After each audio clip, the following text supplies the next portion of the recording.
I'm finally back to wrap up my Proving God series.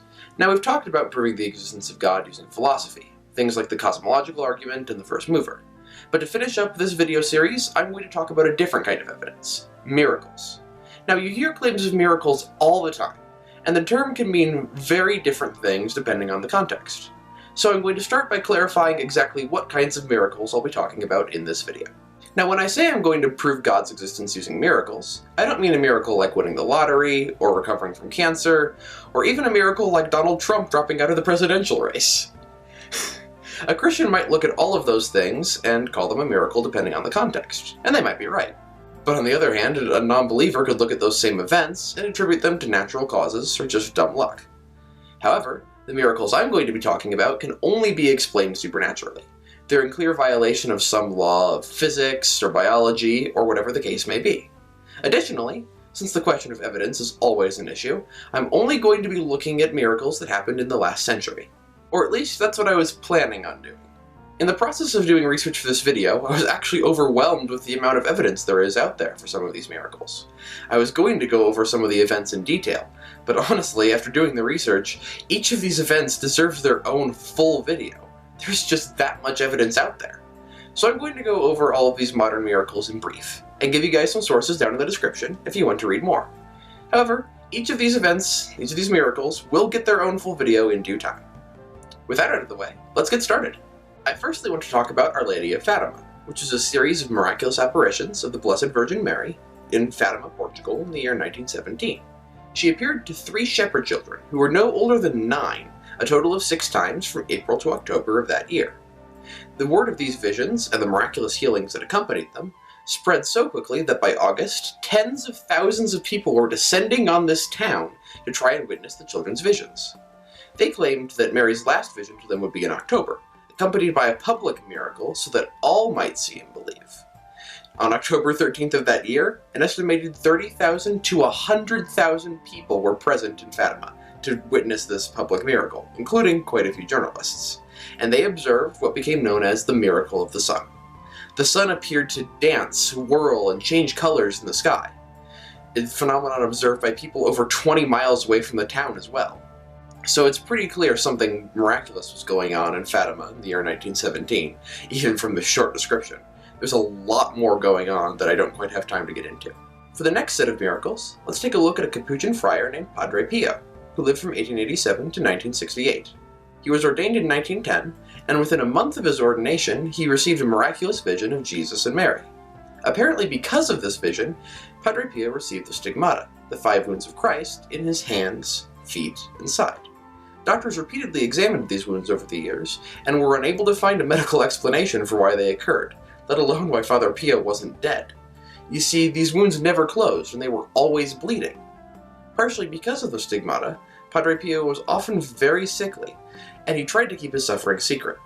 However, by 1920, word of his Stigmata had spread, and his small Italian friary quickly became a major pilgrimage destination.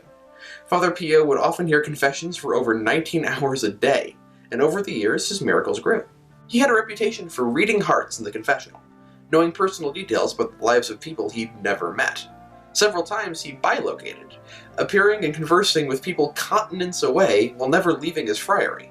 And these weren't just the visions of some mystics. Padre Pio clearly experienced these conversations himself. He once said to his spiritual directors, "I can do 3 things at once: pray, confess, and go around the world."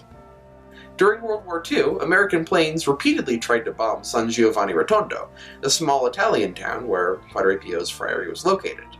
However, the planes were repeatedly turned back by force in the skies over the town, without any input from the pilots. These pilots reported seeing a friar with wounded hands appearing in the sky and forcing the planes to turn around. The areas surrounding San Giovanni were bombed repeatedly, but the town itself was never touched.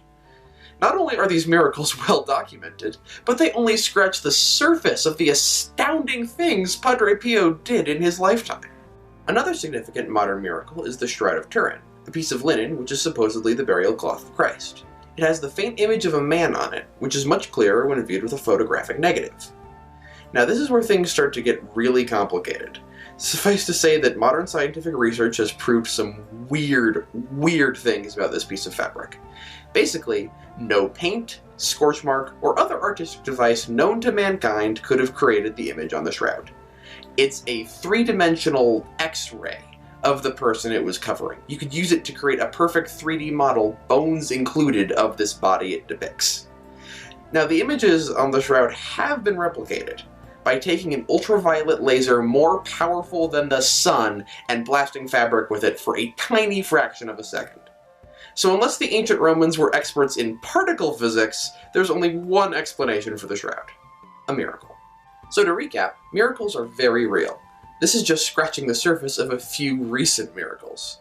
There are at least a handful, if not many more, associated with each of the thousands and thousands of Catholic saints.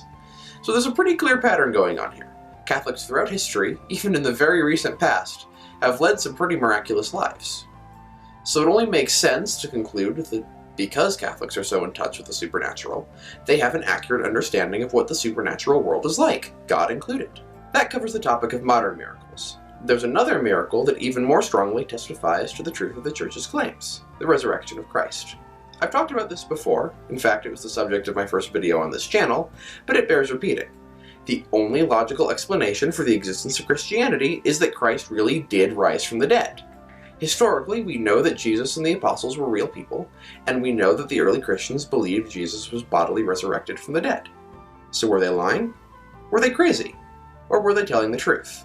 There are no other options. They couldn't have been crazy or hallucinating or had some religious experience, because if any of those things were true, there would be a body in the tomb and people willing to open that tomb to prove it, both Jewish and Roman authorities. They couldn't have been lying either, because every single person in the position to stage a fake resurrection ended up dying for the faith. All that would have been gained by the lie is a series of cruel, torturous deaths by crucifixion, stoning, burning, and public ridicule. Under these circumstances, the liar would have given up that he told something untrue, if not under torture, then at the very least to keep his friends and companions from dying for it. So we're left with only one possibility: that Christ really did rise from the dead, as he claimed he would do, as proof for his divinity. Given that, the only possible conclusion is that Christ really was who he claimed to be, was and is, the Son of God. So what now? Let's say you've watched through these videos and are convinced by my arguments, or you're a Christian and you convince someone else using these arguments. Why does it matter? What's the next step? Well, if the God professed by Christianity exists, that has a lot of implications for our lives. The point of our faith is a call to action and holiness. God became man to die for us because we need a savior. It means we are all marred by sin, but have worth and can be redeemed. It means we have a rock of truth and light and life to lean on. It means that you are known by a loving Father, a Creator who shaped you and knew you before you were conceived. We are given all of this and asked to follow Him in faith.